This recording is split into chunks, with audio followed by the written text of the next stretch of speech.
Hello everyone and welcome to Inside Rugby with Mark. This is the preview show for the game that's going to happen on Saturday between the New Zealand All Blacks and England down there at Forsyth Bar Stadium in Dunedin in New Zealand.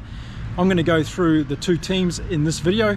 The All Blacks has just been announced by Razor Robertson, and I'm going to give you my verdict about what I think is going to happen in this game.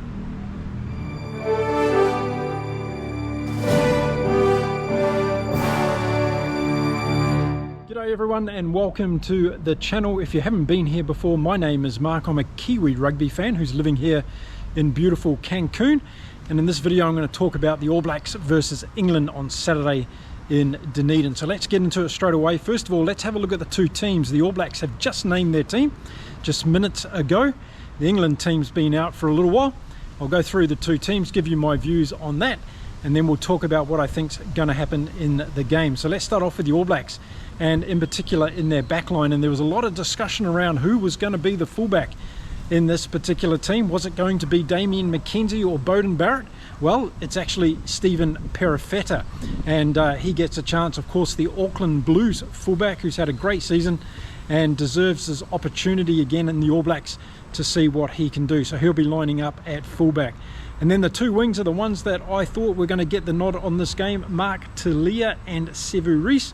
And two great players who I think are going to really ignite this All Black backline and have a very, very good game. And I think one of the reasons that Razor's gone with these two is just their work rate. They're both really, really busy players. They love getting in there close to the mauls and rucks and getting that ball and taking off. And I think that's something that really is admired by Razor Robertson in terms of the energy of those two particular players. Then moving inside them to the outside centre, and we have Rico Ioane. So he's held his spot there and he'll get a go in Dunedin. And then we have Jordie Barrett, who's going to be in there at inside centre. And then we come up to one of the other positions that had a little bit of a question mark on it, but it's been given to Damian McKenzie. He's going to be starting at number 10. And inside him, we see the return of TJ Perenara at halfback for the All Blacks. Of course, he was out for quite a while. He's back in. He played well for the Hurricanes this year, and he's got the nod in this first test match against England. And I think a lot of the reason for that is due to his experience, but also the form that he's been showing in Super Rugby this year. So there we go. That's the All Black backline that'll start this game. Now let's have a look at their bench in the backs. And the three on the bench are going to be Finlay Christie, the halfback, of course, who will come on. And again, Christie's had a good season with the Auckland Blues. And then we're going to see Anton Leonard-Brown.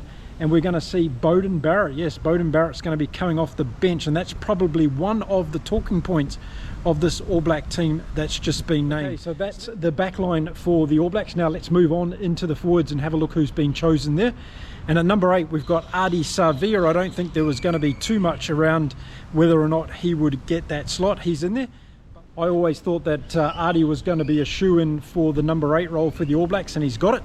And then we move into the flankers, and the loosies for this game for the All Blacks are going to be Dalton Papali'i, who's starting, and Sabini Finau. And that's a great accomplishment for him. And I think this is another indication that Razor wants to play this game at pace, and he wants these big boys to take on the English back three. And I think that's going to be one of the most exciting encounters of this particular game. And then moving into the locks for the All Blacks, and we have Patrick Tuipulotu, and we have Scott Barrett, of course, who will captain this All Blacks team. And it's good to see that Patrick Tuipulotu has returned after that injury and got through that final as well for the Auckland Blues, winning that Super Rugby Championship, of course, this year. And he said he's feeling really good getting into this game against England in the weekend. So two really good locks there for the All Blacks, and we'll talk about their substitution lock in a little bit. But moving on from the locks and going into the front row, and it's probably as predicted, we've got Ethan de Groot as one of the props, Cody Taylor as the hooker, and the other prop is Tyrell Lomax. So that's going to be the All Blacks forwards starting this game. Now let's take a look at their bench for their forwards. Very strong bench for the All Blacks. We've got Asafa Amua starting off the bench, and he's going to be a great impact player, and I'm hoping he gets a bit of extra time throughout this series against England. Then we've got Tuanga Fasi that's going to come on as well, another brilliant player for the All Blacks. And Fletcher Newell gets good reward after a fantastic Super Rugby season this year as well. He'll be coming in off the bench. We also have Tupu Vai, who's going to be the lock replacement in this game for the All Blacks. And the last bench player for the All Blacks is going to be Luke Jacobson. So he's going to be coming on as an impact Lucy sometime during this game. So there we go. That's the All Blacks 23 to play against England. A lot of them that I selected in my team. If you haven't checked out that video, go and have a look at it. But yeah, I think we got it pretty much right, except for Beauden Barrett, and he's in on the bench, and I thought he would probably be starting at fullback. Now let's have a look at England and just go through their team, as I say, that was announced for this game on Saturday.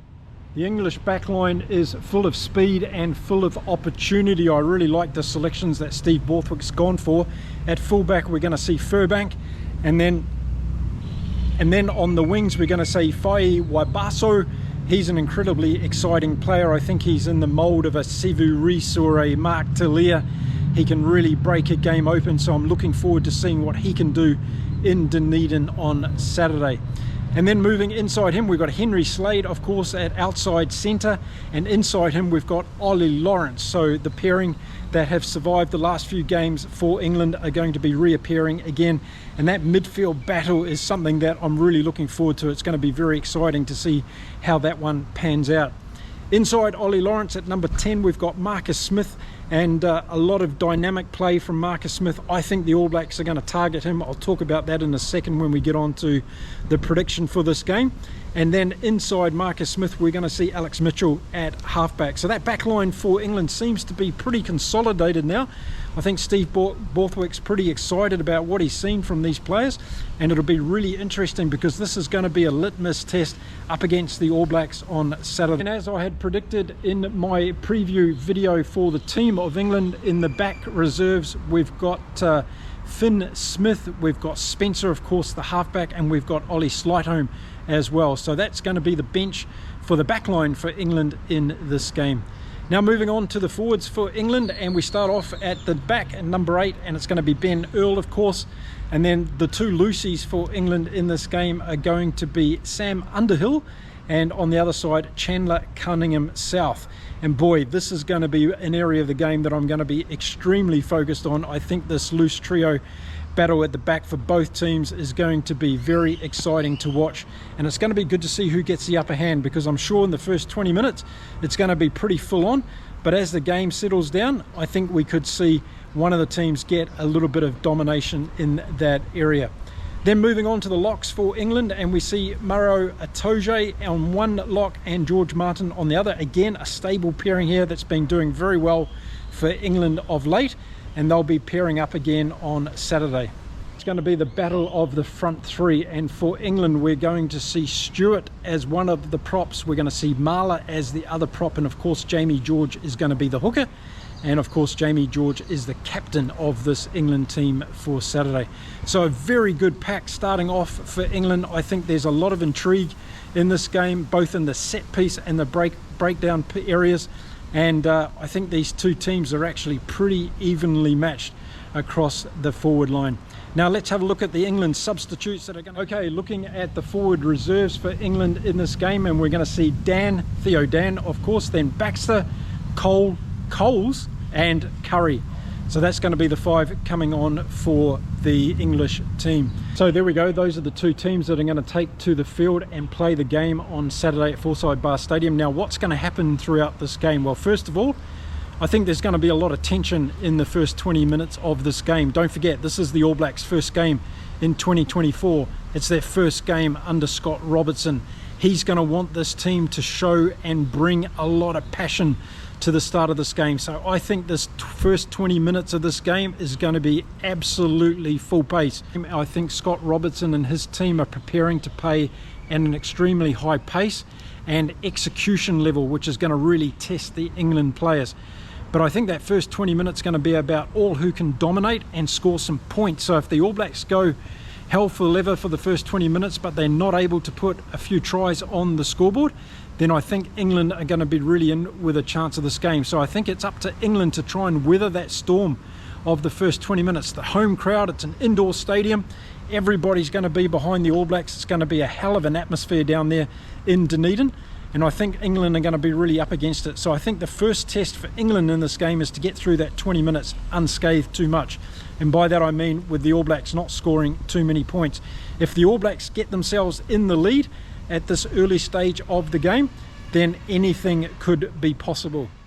Now let's not forget, games between these two teams over the last recent years have been very, very close. In fact, there's usually 1, 2 or 3 points in the outcome. In their last game against each other at Twickenham was a 25 all points draw, of course, so quite incredible. So expect a close game, and I think we can expect that again this weekend. And I think because England are going to New Zealand with a lot of newfound belief, I think this new way that they're playing the game has brought a lot of joy to the players.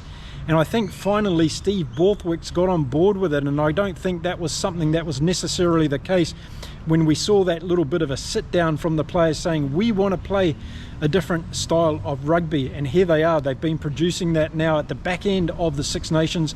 They did it against Japan, but this test against the All Blacks is going to really see where the English team are at. Now, I've said in recent videos that I think the top teams in world rugby at the moment are so evenly matched. It's basically who turns up on the day. A lucky kick here or there, a penalty there or there, a yellow card here or there can really make the difference in these big games at the moment. And talking about yellow cards, I think discipline could be a really big issue for either team on Saturday. So with that passion, that adrenaline and all that desire that both teams are wanting to get out there and put one over the other team, we might see a little bit of overflow of that, and we might see someone sitting on the bench. Let's hope that's not the case. Let's hope that we keep 15 players on the field and we get the spectacle of rugby that we're all wanting to see from the All Blacks and England in Dunedin. I think the All Blacks selections of Damian McKenzie and Stephen Perifetta are showing us one thing, and that is we want to move this ball. There's not going to be a lot of kicking in this game, I don't think, from the All Blacks, unless they're really in dire need of getting out of defence. But I think any time they've got territory close to the halfway line, they're going to be putting the ball through the back line. And I think with the reserves that the All Blacks have got in Christie and Leonard Brown and Beauden Barrett, the All Blacks are looking at going with that style of game for 80 minutes. But Razor said one thing during the camp, and that is we need to come up with solutions during the game. So if England are being able to shut the All Blacks down and playing that wide, expansive game, then the All Blacks have to come up with something else. So that's going to be a great thing to watch on Saturday, to see whether the All Blacks are able to adopt their game during the game. And that's going to be something that's going to really, I think, set this All Black team apart, if they're going to be able to do that as they move forward. Now, of course, this is the first test match of the year. We can expect a little bit of rustiness, although Razor said this team is ready. They want to get on the field. They want to play the game tomorrow. So we're going to see how that translates into match day presence, because, of course, there's a lot of talk about how we can perform on the training ground. It's about how you transfer that under the lights on the big day. So we have to wait and see for that one. I'm under no illusions. This is a very good England team, both in the backs and the forwards. The backs excite me. They have a lot of scoring weapons out there, but they also have a good defensive pattern.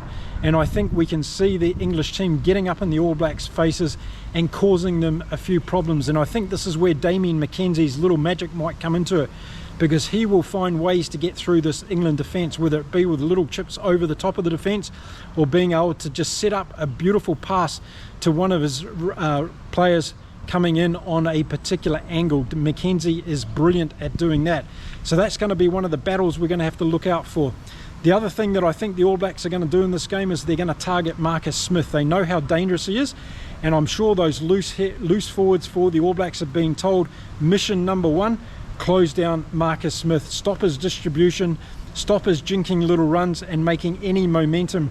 So we'll have to wait and see if the All Blacks are successful in curtailing the energy and brilliance that Marcus Smith can bring to this game. This one, it's going to be another one of the fantastic games we're going to see this weekend, that's for sure.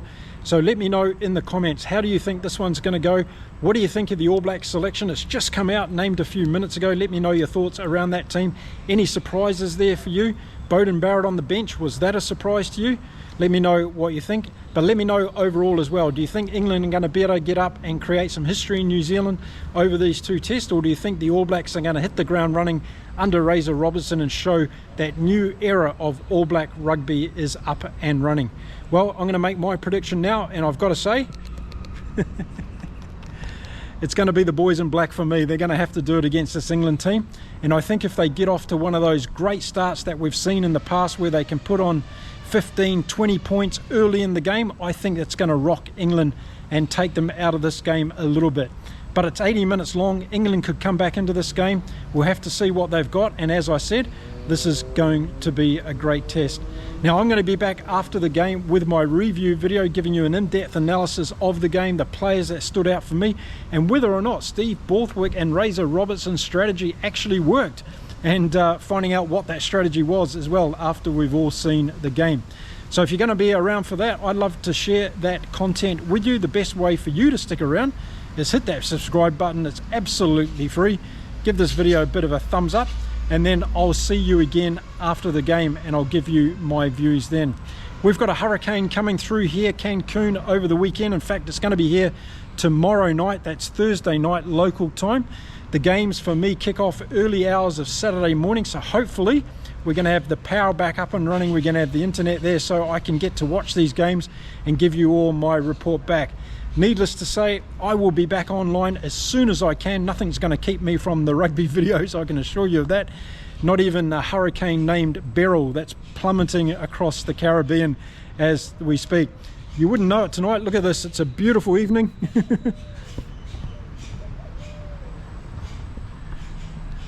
A stunning evening here tonight, but in 24 hours time this place is going to be a train wreck, that's for sure. Anyway, I'll see you all again soon. Until then, you stay safe and well as well, and keep enjoying your rugby, and until next time, it's adios from Mexico. Bye for now.